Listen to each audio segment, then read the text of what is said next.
आप देख रहे हैं न्यूज एंड चैनल। आप सभी का इस्तकबाल है न्यूज एंड चैनल पर। आइए देखते हैं आज की अहम खबरें। सर, जो सीवान वाला इशू है, इस पर आपने ट्वीट भी किया था। देखिए, बिहार में लॉ एंड ऑर्डर नाम की कोई चीज़ बाकी नहीं रही अभी। और ये मैं नहीं, आप एनसीआरबी का 2022 का डेटा देखेंगे तो उत्तर प्रदेश के बाद सबसे ज़्यादा मर्डर अगर कहीं पर हुए तो बिहार में हुए हैं।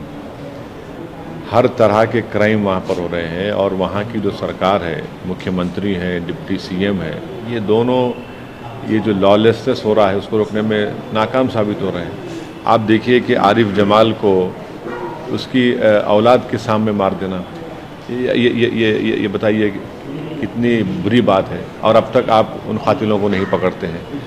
नवंबर में समस्तीपुर में एक ही घर है भगीरथपुर गांव में मुसलमान का, उसको डराकर घर को जलाकर उसको भगा दिए। पुलिस एफआईआर रजिस्टर करने में नाकाम हुई। जुलाई 2023 में पुलिस खुर्शीद आलम को, सोनी कुमार शाह को, जो बिजली नहीं आ रही थी, कटिहार में गोली मारकर उनको मार दिया। जून 2023 में मोहम्मद ज़हीरुद्दीन, एक 55 साला ट्रक ड्राइवर था, उसको सारण में मॉब लिंच कर दिया गया पुलिस की मौजूदगी में। खुद एक कैलाश महतो हैं, अप्रैल में बिहार के जेडीयू के लीडर हैं, उनकी हत्या कर दी गई। अप्रैल में रामनवमी प्रोसेशन हुआ, सासाराम में, नालंदा में घरों को लूटा गया। बेगूसराय में 2 माइनर गर्ल्स थी 6 और 7 साल की, वहाँ पर इनसे होली के दिन कुछ बदतमीजी की गई। फिर धारवाड़ा विलेज सीतामढ़ी डिस्ट्रिक्ट में कम से कम 5 लोगों को पुलिस की मौजूदगी में से लाउड स्पीकर लगाए मस्जिद पर, तो आपने उनको मारा पीटा। नसीब कुरैशी है, छपरा बिहार में मार्च इस 2023 में, उसको ग्रुप ने मुसलमान कहकर उसकी जान ले ली। ये तमाम आप देखिए। फिर एक सैयद सैफुद्दीन जो हैदराबाद का जयपुर एक्सप्रेस में मारा गया था, एक मदद नहीं की आप। हाँ, एक मदद आपने की। असगर अली जो बिहार के थे, जिसमें मरने वाले जो रहते थे राजस्थान में, उनकी मदद नहीं की। तो आप किस बुनियाद पर आप कह रहे हैं कि आप बड़े सेकुलर हैं, आप बीजेपी से मुख्तलिफ हैं, आप नरेंद्र मोदी से आपकी पॉलिसी मुख्तलिफ है? कहाँ है? ये तो सब हत्याएं हो रही हैं, दिन दहाड़े मार रहे हैं और अब तक आप पकड़ते नहीं हैं। तो ये सब वहाँ पर एक लॉलेसनेस बढ़ रहा है और जो जिसके दिल में आ रहा है कानून अपने हाथ में लेकर ये सब हत्याएं हो रही हैं, मारपीट हो रही है, जुल्म हो रहा है गरीबों पर, मुसलमानों पर, दलितों पर। तो मैं इसका कंडेम करता हूँ। ये सरासर नाकामी नीतीश कुमार सरकार की, जो आरिफ जमाल को जिन्होंने मारा है। सर, कर्नाटक के हवाले से 2 दिन पहले ऐसी खबर आई कि हिजाब पर से बैन हटा लिया गया, लेकिन कल फिर मुख्यमंत्री के हवाले से ये बात हुई कि हम विचार कर रहे हैं। 7 महीने हो गए हैं सरकार के बने हुए और चुनाव में 7 महीने हुए हैं। इनको सिर्फ एक गवर्नमेंट का ऑर्डर निकालना है। वो ऑर्डर निकालने से डर रहे हैं, कांप रहे हैं। अरे भाई, आप ऑर्डर वापस ले लीजिए और ये ऑर्डर निकालिए कि भाई आप जिसको जो कपड़ा पहनना पहनिए, किस्सा ख़त्म, बर्खास्त। कोई ड्रेस कोड नहीं होगा, इतना ही निकालना है ऑर्डर इनको। ड्रेस कोड नहीं होगा, आप वो भी नहीं निकालना चाह रहे। और मुख्यमंत्री जनसभा में एक बात बोलते हैं और फिर मीडिया को आके आधे घंटे में कहते हैं कि नहीं, अभी हम विचार कर रहे हैं, सोच रहे हैं। तो ये तो कर्नाटका के उन मुसलमानों को, उन मुस्लिम ऑर्गेनाइजेशन को सोचना पड़ेगा जो बड़ा ज़ोर शोर से प्रचार किए थे कांग्रेस के लिए, वहाँ पर सिद्धरामैया के लिए। अब वो लोग खामोश क्यों हैं? जो लोग हमको गुस्सा करते थे, हम पर तनकीद करते थे, अब वो बोले ना भाई, आपने इनके लिए प्रचार किया, इनको आपने सत्ता दी, तो इनको चाहिए। इनका मुख्यमंत्री एक मामूली सा ऑर्डर निकालने से पसोपेश कर रहा है, घबराहट महसूस कर रहा है, कंफ्यूज हो जा रहा है। जनसभा में एक बात बोलते कि जिसको जो खाना है खाइए, जो पहनना है पहनिए, और फिर फौरन एक आधे घंटे के बाद बोलते नहीं, अभी तो हम फैसला नहीं लिए। तो हम कर्नाटका के कांग्रेस सरकार से, सिद्धरामैया मुख्यमंत्री जी से ये डिमांड करते हैं कि आप फौरन अपनी सरकार से एक ऑर्डर निकालिए जिसमें ये जो हिजाब पर पाबंदी उसको ख़त्म करिए। भाई, हिजाब पहनकर भी लड़कियां पढ़ना चाह रही है, उनका तालीम मुतासिर हो रही है, उनकी शिक्षा मुतासिर हो रही है, और क्यों उनको आप रोक रहे हैं हायर एजुकेशन में तालीम हासिल करने से? सर, रजौरी और पुंछ में जो घटना घटी, देखिए, ये जो घटना घटी है ना, इसको जितना भी कंडेम करे कम है, क्योंकि पाकिस्तान से आए टेररिस्ट ने वहाँ पर हमारे इन 4 फौजियों की ना सिर्फ हत्या की, बल्कि उनकी लाशों के ऊपर एक बहुत गंदे, अंग्रेजी का लफ्ज़ है डिकैपिटेट कर दिया उसको। इतना बुरा उनका काम किया। हम ये पूछना चाह रहे हैं मोदी सरकार से कि भाई आपने तो बड़े बुलंदबान दावे किए थे कि 370 हट गया, अब कोई आतंकवादी पाकिस्तान से नहीं आकर हम हत्या नहीं करेंगे, गड़बड़ नहीं करेंगे। भाई सिलसिला ख़त्म ही नहीं हो रहा है। कश्मीरी पंडित को तकलीफ दी गई, वो कश्मीर छोड़कर जम्मू जा रहे हैं। अब हमारे ही आर्मी के 4 लोगों की लोग हत्या भी करते हैं। हत्या करने के बाद ये जो उनकी लाशों से जो हरकत करते हैं वो कंडेमनेबल है। और फिर उसके बाद वहाँ पर 5 गुज्जर बकरवाल लोगों को आप उठाते हैं, उनका 29 सेकंड का वीडियो वायरल होता है जिसमें उनको मारा जा रहा है, उनके जिस्म पर जख्म है, मिर्ची डाली जा रही है और 3 मर जाते हैं और 5 अभी अस्पताल में, 3 सीरियस है।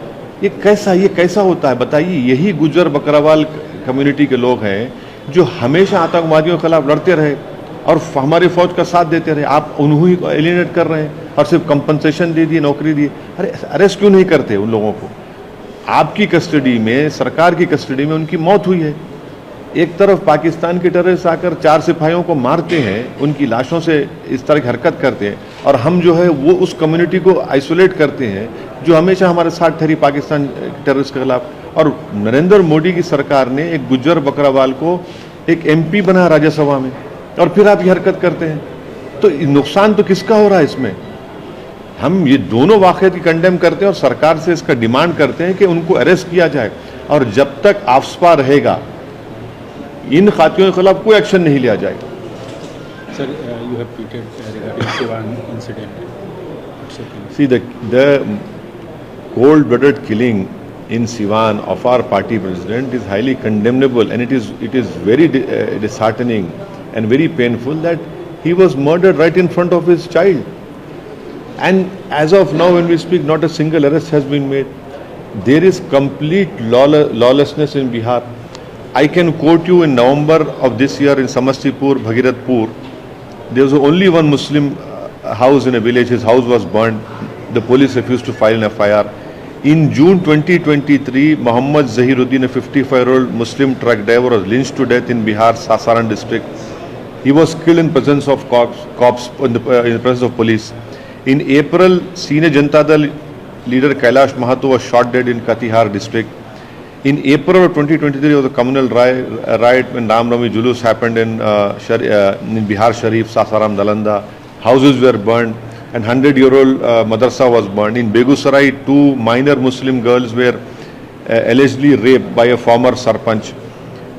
And then in Bihar, Dharwara village in Sitamarhi district, Muslims were attacked because they had used loudspeakers on the masjid. Nasib Qureshi was beaten to death in Chhapra, Bihar in March. And the people who killed Nasib Qureshi, they said he was carrying beef. In Diha village in Gaya, a mob beat Muhammad Babar, Ruknuddin Alam and Muhammad Sajjad. Why? Because they suspected they are thieves. And later on Babar died, he succumbed to his injuries. And then in the Jaipur Express, one Asghar Ali of Bihar, who happened to live in Jaipur, not a single paisa was given by the Bihar government.